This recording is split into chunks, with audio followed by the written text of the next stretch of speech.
Great. Well, thank you for inviting me to your seminar today. When Dr. Lamke contacted me and asked if I'd be interested in coming to talk about peer evaluation of teaching, I was excited about the opportunity because it's something that a number of departments on campus are starting to look at. And last year I did a seminar presentation for the animal science department, and they were just getting started on kind of a broad initiative in their department on how they were going to start to evaluate teaching. And peer evaluation teaching was one piece of it. We came and talked about developing a teaching philosophy and a few other things as well. One of the things that I'm really interested in when it comes to teaching is that it becomes recognized and acknowledged at our university at the same level of some of the other things we do as part of our role as faculty members. To that end, I'm happy, if you hadn't seen the announcement, about a week and a half ago, 2 weeks ago, the Faculty Senate passed a moral professorship, which gives the recognition to teaching excellence at a similar level as the Distinguished Professor designation as well as the University Professor designation. And so we're hoping to get started on selecting our first group of outstanding teachers, hopefully this spring, if not, certainly as we move into the fall. So there's a lot of support for acknowledging the excellence of teaching by the administration, particularly the provost and the president. And I'm hoping that as faculty and departments start to look at this peer evaluation of teaching, that's one way that on a local level you can start to improve teaching as well. So one of the things that I handed out to you, or actually that you handed out to everyone, there's two questions that I have for you. And I'd like to take just a few minutes if you'll answer those questions for me. And then I want to get some feedback from you as a group so I can get an idea of where you all are when it comes to peer evaluation of teaching. And so you've got two questions and a little bit of room to write in some answers. The first question is, what do you know about the peer evaluation of teaching? So what do you know? It could be something rooted in truth, something rooted in myth, but it's what you know, what you feel. And then the other question is, what do you need to know? And what do you need to know might be, as a new faculty member, why do I need to know about this? As somebody who's involved in promotion and tenure decisions, what do I need to know? But those are really the two questions I'd like you to take just a few minutes and jot down some responses to. And then there will be required audience participation, I hope, where you'll give me some feedback on those before we jump into things. Okay? So just take a couple of minutes if you will. So what do you know about peer evaluation of teaching? And what do you need to know?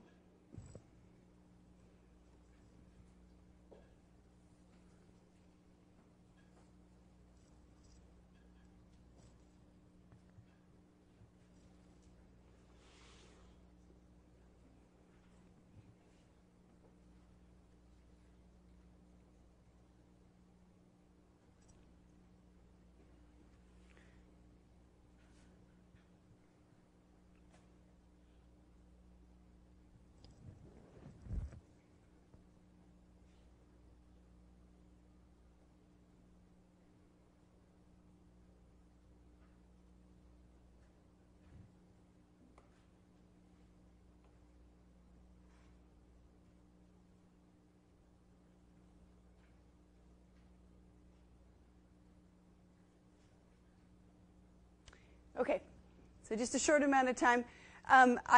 Hopefully the banging next door won't become too distracting as we go along. I've had to leave Horticulture Hall today because they're about to come through into our building again with the building of Troxel. It's loud down here, and hopefully it's not too bad up there. So let me get some feedback on the first question. So what do you know about the peer evaluation of teaching? So somebody throw something out. Mary?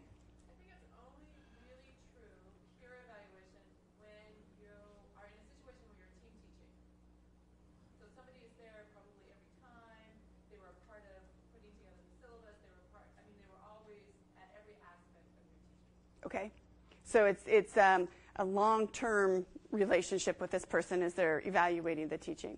Okay, other examples, other takes on what peer evaluation is. I think it should be centered on student learning. Okay, as far as. Well, I mean, I think we should be evaluating teaching based on whether or not the students are learning. Okay, So the connection, connection to those two things, all right? What else? Okay, it can be a formative process. Yeah, we'll talk some about that too. What else do you know? I think it should be a larger part of how we evaluate courses than it is right now. Okay. Okay. Yes. I was going to say that it rarely and often happens. It rarely and often, and rarely and in often happens? Rarely if and all happens. Okay. Yeah. Okay. How many of you have done some type of a peer evaluation of teaching in here? I would agree with that. There's not a lot of hands there. Okay. What else? What else do you know about it? Yes. It's just a hunch, but I would think that there would have to be an atmosphere of trust in order for people to go along with this. Yes, we'll talk about that as well, about what it might look like and where that trust needs to be built in there. So that's helpful. Thanks. Could you define the word peer? A peer is a person that is essentially of your equal. I mean, somebody who would be a colleague who would be evaluating you. What is equal? That's difficult to define, and that's something that's going to be variable depending upon the department. Oftentimes, if it's used, I would say most often peer evaluation includes somebody who has a slightly more experience evaluating somebody who has slightly less. Doesn't necessarily have to do with rank, but it does have to do with the experience. Regardless of science? Pardon me? Regardless of the science? Related to the teaching portion of it. Yeah, so not necessarily the science, right? Or the content that's being taught. Yes. How would it relate to graduate students? Pardon me? How would it relate to graduate students? So there could be peer evaluation of teaching where a graduate student in your department would come and observe your teaching or provide input on an exam that you've written or an exercise that you've developed. So I think they can happen at many levels. It's not necessarily something that needs to only happen with faculty. It's a means to get feedback. So those are things that the group knows. What do you need to know about peer evaluation of teaching? There's one question about what is a peer, and that's certainly a discussionable point. What else do you need to know? Yes? Who develops the criteria? Okay, who develops the criteria? Always a sticky point, but we'll get to that. What else? Yes? How much a set of student evaluations would have to do with peer evaluation? Okay. So you're talking about the student evaluation of teaching, that end of semester Yes. tool? So, especially with people who are interested in incorporating more progressive or different learning strategies, perhaps the lag in positive student response, and what that would have to do with the peer evaluation or advice Okay. or feedback from any group. Okay, great. Yep, we'll address. I'll give you some suggestions on that as well. What else do you need to know? Anything? Do they have to be in the same discipline to evaluate each other? That's an interesting question, and I would argue that no. Depending upon what the goal of the evaluation is, I would say no, not necessarily. Certainly the context of the discipline is important, whether or not the information is factual and current and topical. But oftentimes you see people who are very good with that part of the information, but they don't have the teaching techniques and the teaching skills that go along with it. So we'll talk about kind of a holistic approach to the peer evaluation. Yes? How can there be accountability for peer evaluation? How will an instruction, who will be responsible for determining if the evaluation of my teaching actually ends up in improving student learning or not? Okay. Good. Mine may be sort of related to that. Somebody just said, what's the goal? What's the goal of the peer evaluation? Yeah. Good. Those are all really good questions. I think I've got something that will address almost all of them, and if I don't, then let me know. My intent is I only have about 10 or 12 slides that I want to show today, and really want to provide an opportunity for some dialogue about this. So just to kind of get started, if you look at the most basic definition of what peer evaluation of teaching is, there's two things that I want you to really pick out. It's a form of assessment in which instructors give feedback to one another. Okay? So it really is an opportunity to assess what you're doing, and it's other instructors that are giving the feedback. It's not just some random person that you pull in off the street and have them come in and evaluate your teaching or review your teaching materials. Although that creates interesting conversations, probably not really useful. But with that said, it also doesn't have to be somebody in your discipline who provides that evaluation. Good teaching is good teaching. It doesn't matter if you're teaching a soils course or something related to, seed production, or teaching landscape design or physics. Good teaching transcends across all of those different disciplines. And so in some respects, it's beneficial to bring in somebody from the outside who can really focus on the teaching piece of it and not get caught up as much in the topic at hand that's being taught. Although that certainly is important, that's just a piece of the picture that needs to be evaluated.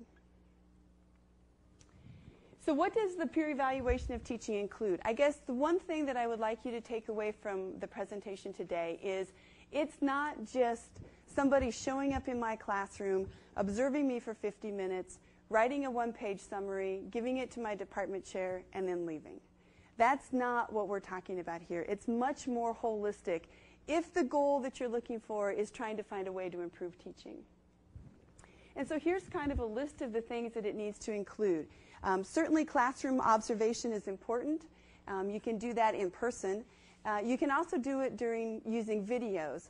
I would argue a bit of a caution about using videos is you lose that interaction that's going on with the audience. If you're not in the room seeing how students are responding to the teacher, or the kind of the general mood of the room or something like that, that gets lost. Those nuances get lost when you just observe a video, unless you've got two-way video and you're seeing, the group that the teaching is going on with. Or they're doing active teaching and everybody's kind of moving around and that's being captured. Anybody who's done a lot of teaching knows that body language is really important and how you respond to that. I do Master Gardener training for Iowa State, and I used to have to deliver this statewide training to, 500 people across the state looking at a camera, and I never saw anybody in front of me. And for the longest time, I delivered that training with an audience, and they would laugh at my stupid jokes, and they would, give me this groaning look like, oh my God, I've been here for 2 hours, are we done yet? That's a really important part of teaching. So that's where the actual in-person observation is beneficial. The other piece to consider is the review of the teaching materials. And I've just listed a few things here: the syllabus, assignments, exams, other classroom materials. Another opportunity would be to review student work. So in my class, I teach landscape design. To me, it would be really beneficial for somebody to look at the products that my students produce, hopefully as a result in part of my teaching, rather than just looking at the actual assignment that's listed. And then comparing those assignments or those products they produce to what my outcomes were that I was planning to accomplish for that particular assignment. The other piece is review of other feedback. So this is where the issue of student feedback comes in. If you do mid-semester feedback with your students, the plus delta, you ask them what's going well for them, what they can do to change, what you're doing well as an instructor, what they would like you to change. That kind of feedback is helpful. Certainly the end of semester student evaluation or other forms of student feedback if you have that. I'll mention that with the new class climate software that's available for online teaching evaluation, there's an opportunity for instructors to include their own questions to get additional feedback. It's easy enough to do. The students are able to access it all online, and then you can ask specific questions relative to your course. Certainly as a department, you'll need to decide what those other questions will be, but it's a way to get additional feedback that you might find most useful. So that is something that can be helpful. And then what you do with that information is where it becomes really important. So you collect some mid-semester feedback. Then you talk about what you've done differently as a result of that feedback that you got from the students. If you collect feedback and they give you good suggestions that really could impact the class, and you don't do anything with it, then it's been kind of a waste of everybody's time. But if you can document that, that's a good example of the peer evaluation of teaching. And then instructor interviews. When I do interviews or when I do peer evaluation for CELT, one of the first things I do is visit with the people that I'm going to be observing.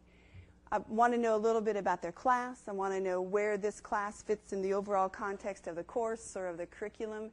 So although it's a snapshot in time, you need to have the context for what this class actually is or what even a given lecture session or lab session is relative to the program as a whole.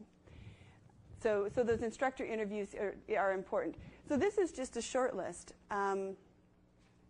I would point out that as a department, you may decide that there's additional things that you would like to include in there, things that are specific to how you teach agronomy, maybe to the use of online courses or to the use of laboratories or teaching farms or something like that.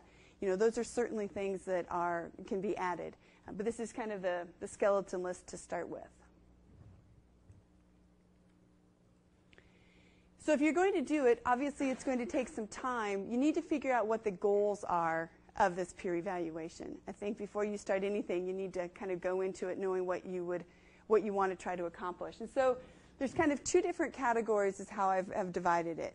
There's improvement of teaching, which really has to do with that formative evaluation.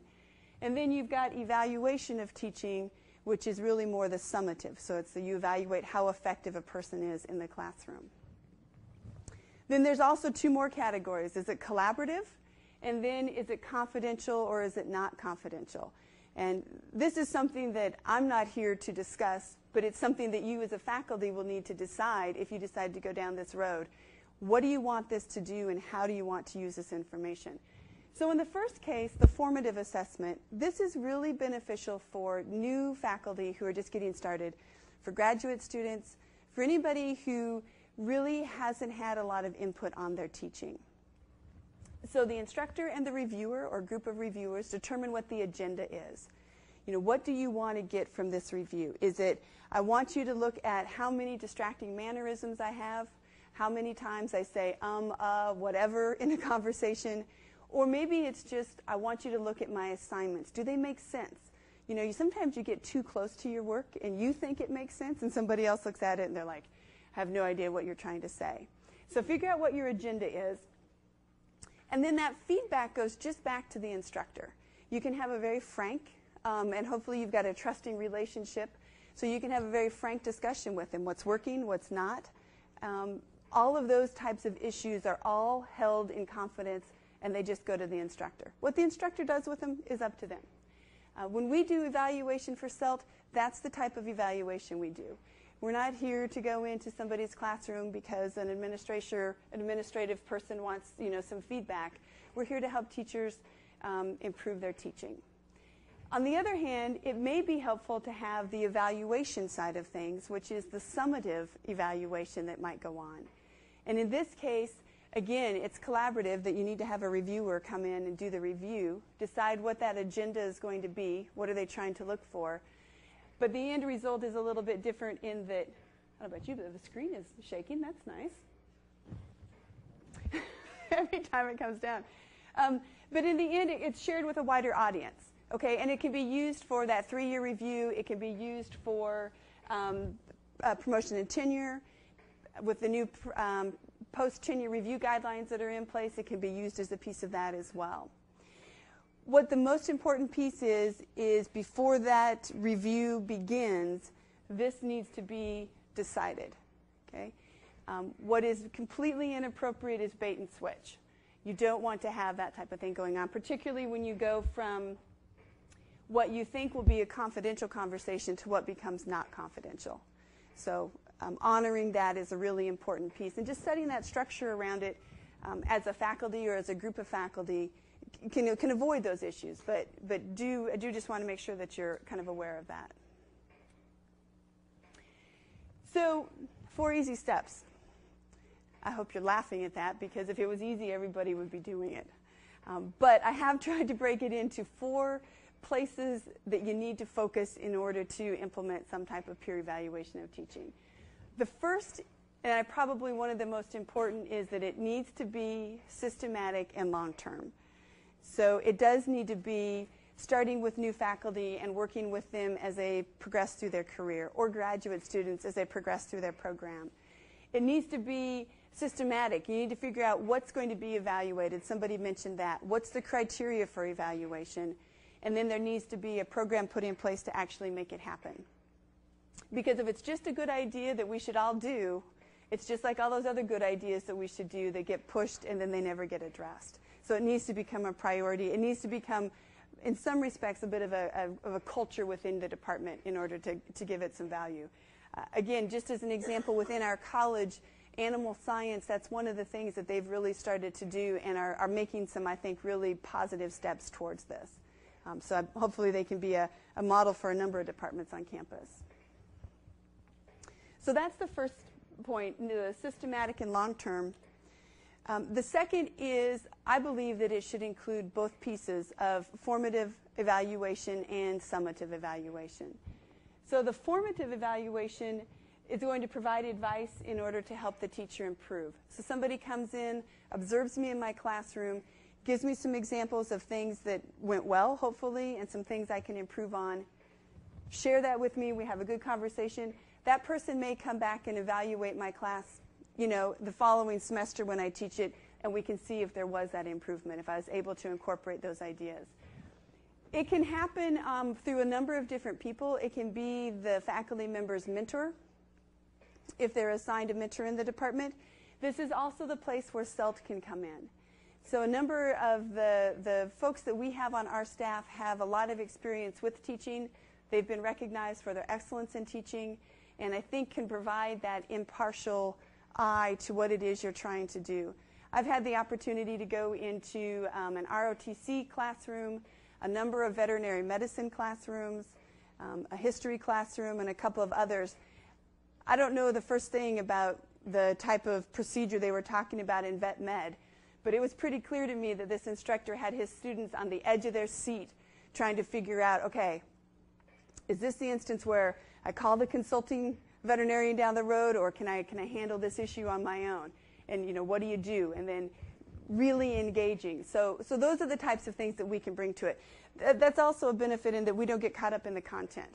And sometimes there's nuances, and those are issues between faculty about how you present something. We're a third party in that respect, and so that stays out of it. Summative, on the other hand, I would argue does need to be from somebody who can provide additional context based on the content that's being taught. So it's judgment about the results that the teacher has achieved. A departmental colleague is helpful in this case. The results can be a little bit tricky, but you can look at student work. You can look at examples of the assignments they've completed, the quality of the writing that they've done. It can take a number of different forms. And again, figuring out what's going to be evaluated is an important part of that. But really, a departmental colleague in this case is important. And I'd also mention it's probably not necessarily appropriate for the mentor to be the person who does that evaluation. It needs to be somebody who doesn't have that type of a relationship with the person. The mentor certainly has a role in that in the formative process piece. The third step is establishing the guidelines for the evaluations. And this is where the hard work really has to happen at the departmental level. So the first one is discussion of what effective teaching entails. I can imagine the conversation around that topic. But that has to be decided before you can move to the next step. Because if as a group you can't come to a consensus as what that looks like, it's going to be really hard to evaluate it. So that's the first piece of work that needs to be done. The other thing, and this really focuses more on the summative evaluation, so the evaluating the results and the effectiveness. It's a great idea to have a group of about 3 people to do the evaluation. That way you've got 3 different opinions. They all come together to create one evaluation. What somebody sees that another person doesn't see still gets accounted for. Things that tend to be more personal in nature tend to get washed out a little bit, so it's not, well, this person doesn't teach the way I teach, so it can't be very good. you get a broader sense of the evaluation. So I think that's helpful. It's also important, I think, for the evaluators to remain anonymous. If this is information that's going to be shared with a broader audience, there needs to be some level of, just as we do blind reviews of research papers, it can be helpful to have that as well, just from dealing with the personal side of teaching.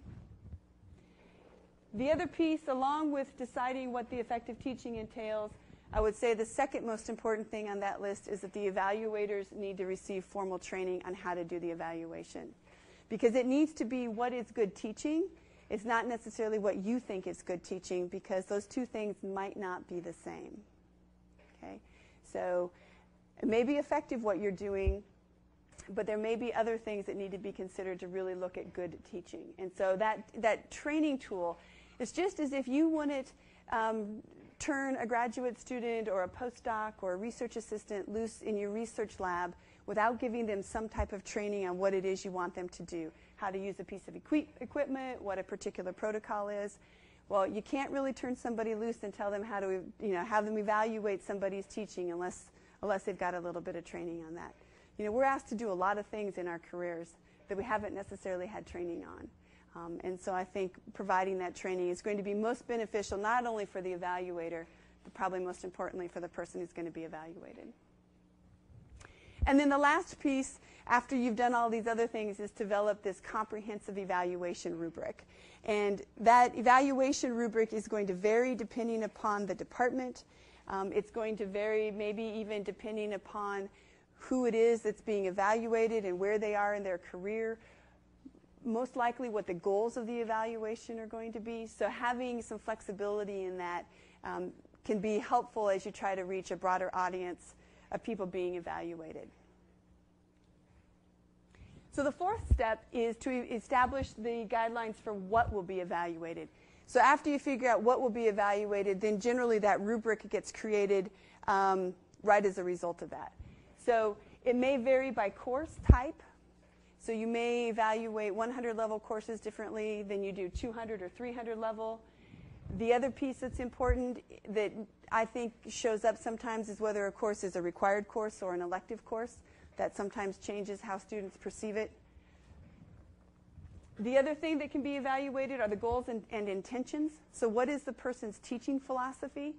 And then the course syllabus and the student learning outcomes. Are they doing in that class that you observe or those materials you review, are they doing what the syllabus says the class is about? And are they working towards accomplishing those student learning outcomes? The other point is the evidence of how those intentions were enacted. That can be done through the classroom observations, the review of the materials. I think you'd be hard-pressed to really determine whether or not those intentions in that learning of the teaching philosophy and the course syllabus are occurring the way they should with just one 50-minute class observation. That's why it needs to be more holistic. And then the documentation of the results. The end-of-semester student evaluations, samples of student work. In your department, you may have additional things that would be relevant. So, for example, number of students who, after completing a particular course, went on to take a particular type of certification exam, like a pesticide certification exam. Something that's relevant to your field. That's an opportunity to add those in there. You just, as a group, need to decide what's going to be evaluated. So then where do you start this process? So I gave you the 4 easy steps. And now here's just kind of a very small roadmap. And since this is going to be captured, you can go back and take a look at it. As a faculty, you'll need to decide what that effective teaching entails. That could be discussion for many meetings until you get to a workable solution. The other things that I would ask you to consider as starting points, what does a good lecture look like, if you want to call it a lecture? How do you know if it's been a good lecture? What is that going to include? That can be one piece of it. And then, in addition to that, what does a good lab look like? I mean, we've all been, I think, in really good labs where the time flew by and you still had other things you wanted to do and it was well into the night. And then you've been in other labs where it just goes on and on and on. So what does a good lab look like? How would you measure in both qualitative and quantitative ways if a lecture lab course was successful. Is it how well students perform in that course? How well they perform on a particular lab exercise? I don't know. I mean, that's something that would need to be wrestled with. The other one is what is currently successful in the department based on these criteria. I'm sure you have lots and lots of examples of really successful teaching that's going on. So you know it's successful. Now you need to kind of pick it apart and figure out why it's successful. And then you can use that as the evaluation for other types of courses or individual labs or lecture periods. And then the other one is what supports or resources do you need in order to be effective in the classroom? You know, good teaching not only takes time, but it also takes resources. It doesn't just happen. Maybe you need professional development to learn better how to engage students in a particular activity, or to learn more about something like team-based learning. You know, that takes money, that takes resources to go to a conference or to go to, to complete an online webinar or something like that. So you need to think about that. If this is going to be something that will be done across your department, it deserves some resources if it's going to be something that's going to be systemic and systematic and long-term.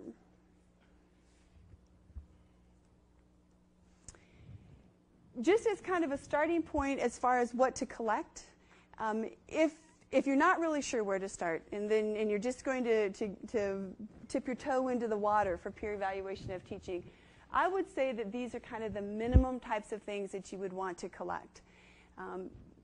The statement of the teaching philosophy should, if you step back and look at that, that should provide a very broad umbrella for what this teacher is doing related to things in the classroom, to developing curriculum, all of those different things. The teaching philosophy should be the ultimate driver in what goes on. The other items, the syllabi, teaching methods, strategies, and objectives, the products of teaching, so those could be the exams, the assignments, things like that. The student evaluations, you'll see that's just one piece that I've included in this peer evaluation of teaching. It's one of 8. So it's not the most important thing, in my opinion, to evaluate good teaching. It gets back to the point that you had brought up about how do you account for students who maybe are resistant to some of the newer technologies or newer techniques that are being used in the classroom. You know, as a group of the population of humans, we don't like change, and our students are no different. How do you help them work through that? You as a teacher have got to create a whole other set of skills in order to help them get through that. The other thing is you need to get other people in your department doing the same type of thing so they experience it in multiple places and not just in one place. And that can be a pretty exciting thing. I had a great conversation with some folks in aerospace engineering yesterday looking at this sequence of courses, and they're looking to really change how they do this series of 4 design courses in their curriculum based on the arrangement of the students in the classroom, tying them in with some team-based learning. And the gentleman's comment was, I'm interested in doing it. People are telling me that I'm wasting my time and that it's going to fail. But I think if we get our students as freshmen interested in this particular topic and we don't drown them with the analytical stuff, we let them focus on being creative, we get them to the next stage, then those analytical pieces come in and they see the value to them, but they're still being able to be creative. He gave the example that they typically lose about 30% of their freshmen in the first course. He's got a course of 200 and he's lost 2 so far. Don't know if it's him, don't know if it's the location, but he's aware of it and he's trying to do what he can to make a change. So that's an opportunity to rethink maybe some courses in your curriculum that tie together, and how can you as a group think about teaching them maybe differently or maybe make some stronger connections between them. And then the last 3 are just other ways that you can kind of round out that peer evaluation portfolio. Peer evaluations from that classroom observation or multiple observations is fantastic. Awards and recognition, and then evidence of reflective practice. This last one is particularly important when it relates to promotion and tenure. So as a reflective teacher, if you can outline where you got feedback, what you did as a result of that feedback, and what impact it had on the students, that becomes a very powerful story as you start to pull together those materials. If you've done the evaluation, you want to be sure to include what it is you learned from that and hopefully what it is you've done a little bit differently in your class to ultimately enhance the student learning. One of the things that I find is it's sometimes a little bit intimidating getting that feedback from students. You're not really sure what it is they're going to say. But once you get over that fear, they can actually give you some pretty good and insightful information. If you do the midterm evaluation where you get feedback in the middle of the semester and then respond back to them, as long as you close that loop with them and you show that you read what they wrote and this is what you can do differently and why you'll do it differently, and even if some of their recommendations are out in left field or you don't agree with them or you've got a reason you're doing it a certain way, even if you just justify why you're doing it, it opens up that dialogue with them and they tend to understand that a little bit better. It's about the communication, I think, with the students. So based on these items that are collected, you can create an evaluation rubric that will go along with those. What does a strong statement of teaching philosophy look like? And there's examples online that you can use to create a rubric for essentially each one of those different types of things. So the good news is you don't have to create those all on your own. If you go to the CELT website, we do have information on the summative peer evaluation. It also links to the University of Washington, which has done a lot of work in this area, and a couple of other universities as well. So if you're thinking, okay, I've got the 4 steps, I think we can make this happen, but where do you really start? There's some resources available online and that they've shown to actually be very valuable in pulling together a peer evaluation of teaching program. So with that, I'd like to open it up for questions or discussion. Anything else that we need to talk about today? Mary? I have a question, Emery. So in one of your statements, you said that the evaluators should remain anonymous. So I have a class of students. Stranger is pretty obvious. And my colleague is even more keen. So Yes. I'm not understanding how you can remain anonymous. That can be, that is difficult, particularly when you're in the classroom observation piece. That piece is a little bit difficult. Maybe that piece isn't anonymous, but the review of the actual teaching materials could be anonymous. The person who does the evaluation could provide that to the committee who's doing the overall evaluation for the individual and could incorporate those comments. Yeah, they do stand out. You walk into a classroom and you stand out from the students, definitely. Yes? How would you alter this for an online course? The peer evaluation of teaching. In my mind, really the only piece that would be missing would be the face-to-face observation. One of the ways, really what you're evaluating in that face-to-face observation is the interaction. So you could still evaluate the interaction that the instructor is having with the students via, reviewing the threaded discussion that might be going on or some of those types of tools. So there would still be a way to do that. Yeah.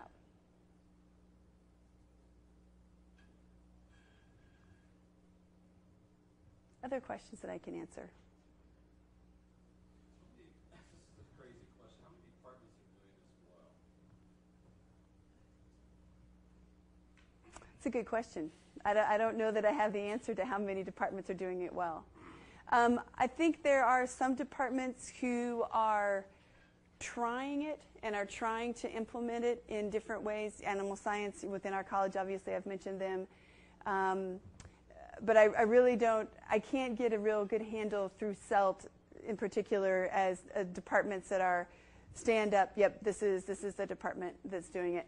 I would say the majority of the requests I've had have come out of vet med, so that means either one of two things. Either they understand the evaluation of having the peer evaluation being done, and the instructor wants to improve, or it's coming from administration down that they need to have somebody come and evaluate them so they can include something in their dossier.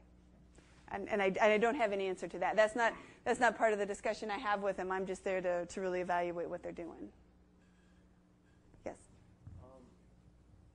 What's the overall outcome of doing some of these evaluations? I guess my thought is, I'm no different than anyone else. No one really likes to, no matter if it's coming from a peer or from students, that effective. So how do you implement kind of a culture throughout a department that fosters, constant evolution and change of curriculum and teaching type things so that it's constantly improving? When you come up with the answer to that, bottle it and sell it, because I think you'll be set. His question in short was, could you hear that in the back, was what's the outcome? I think ultimately the outcome on an individual basis could be an improvement of teaching. You don't know how, until you watch yourself on video, you don't really know what you look like when you teach. So when you have somebody else come in, it's kind of a different set of eyes watching you. That can be really informative. When you have somebody review some of your assignments, like I mentioned before, they can provide clarity that you thought something made sense, but why are my students not understanding what I'm trying to get them to do? So on a very local basis, it can really have, I think, a real direct effect and improvement on what you do in the classroom, and hopefully on what the students walk away with. Interestingly, Russ and I were talking before we got started about one of the things that's lost are those hallway conversations, those communications that I think people used to have a little bit more often, where just in passing I could say, I was in my class today, and the students, they just looked at me with this dazed look when we started talking about X, Y, or Z, and I can't really understand that. You could have gotten some feedback from that person in a very informal way. This just kind of formalizes those types of conversations and gives it, obviously, quite a bit more structure. So that's the local level. So what happens next? Well, then I think as a group you can decide, what do you want to do with that? So you've got a particular class. Maybe it's poorly evaluated across the board, and there's just something about the class that students don't like. So you can go and approach it with a fairly scientific approach. Okay, so what parts don't they like? And you can gather information about that and then start to make those changes, and then hopefully see improved student evaluation of teaching or other things that you might be measuring relative to that. I think once you see the success from it, then you kind of are bit by it and you want to continue doing it. Yeah. Yes. As you can look at me, I'm from a different generation. How did we go to school 50 years ago? How did you go to school 50 years ago? Our instructors did not have any of these things. We did not evaluate them. We did not teach them how to teach. We accepted their authority. We learned a lot, and we became who we are today. So this is a philosophical question. What did it go wrong? Or how did it improve? Well, I would argue on a very personal level, having had instructors who were fantastic in their field of study, they weren't particularly effective in the classroom. There's so much that we know about what good teaching looks like. So what you are looking at really performance. I'm not looking. I'm looking at performance of a student as far as how well they perform in a class, how well they achieve the student learning outcomes, because in the end, that's really what it's all about. Yeah. I watched a program on CNN a couple of months ago with the exact issue. And one person came forward. He said, you give me any material in physics, chemistry, math, history, I'll teach it, but don't ask me any question. Mm-hmm. You promise me you don't ask any question. I'll teach it successfully. So the thing is to do with performance thinking. The knowledge, transmission of knowledge. I'm not sure how that's performance as transmission of knowledge. You tell somebody something. You can decide. But the knowledge behind the teacher and his scholarship is more important than the performance.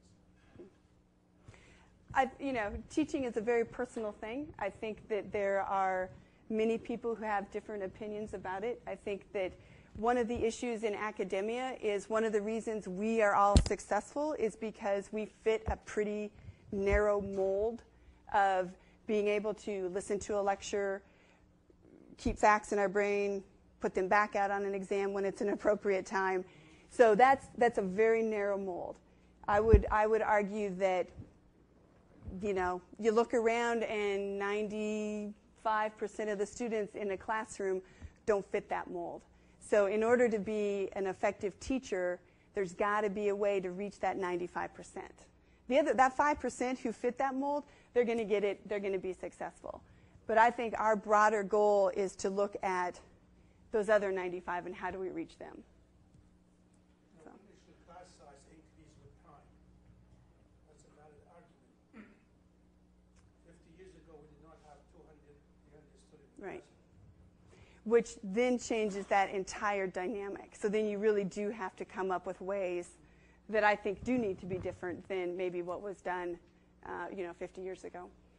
Yeah. One more question. Yes. Well, actually, one observation and one question. The observation is, I wonder if you might consider changing the title to peer evaluation of teaching effectiveness, since ultimately it is, I think, the effectiveness of teaching which we are hoping to evaluate. That's the observation. The question is, can you tell us more about the online course evaluation system that you mentioned in passing? Certainly. The name of the system is called Class Climate. And Class Climate, yep. And it's something that is, the students can complete it through Blackboard. So the students are enrolled in a class. They're automatically enrolled through a Blackboard identification. They can go online. They complete it anonymously. It is completely customizable. So you can put in the types of questions that you want. They can be a Likert scale type question. They can be true, false. They can be where you fill in, what your, if you want to collect age information, what the age is, they just type that in. And then you can also add in open-ended questions. So specifically, it could be what comments, or broadly, it could be what comments or suggestions do you have. Or it could be specifically the assignment related to, in my case, the dual property. What did you like the best about that? Or what hindered your learning when we did that assignment? So that I think is particularly effective if you want to try something new and you want to get that anonymous feedback from the students. The Learning Technologies group through CELT, we're doing training right now with the departments. We're working most specifically with the administrator in the department who manages the course evaluations. Like in our department, Colleen puts them all in an envelope, puts them in our box. That's the person that we're working with on the training. But the evaluation we're going to use was developed from our undergraduate programs committee, deciding, what questions do we want to have. And we actually have revamped our evaluation a little bit. We went from, 21 questions to, I think, 11 questions that get more at the issues that we're trying to get at. If you want to know more information, you can go to the CELT website. We've got some information about that on our e-learning area. And if you want specific information, you can contact Laura Bessler. She's the person who's doing all the training on campus. That can be implemented through Blackboard now? Yes. Any course that's on Blackboard? Yes. We're doing some of this, and Dr. Wienhoff, Mary Wienhoff did this. Oh, okay. Looking to beta test some of it Okay. as well. So certainly, so we can go through CELT or. Yeah, and I'm sure she's probably worked with the folks in CELT. It's a really interesting opportunity. LAS will be doing all of their evaluations that way. This fall semester is their intent. But they have one evaluation that everybody in every department uses.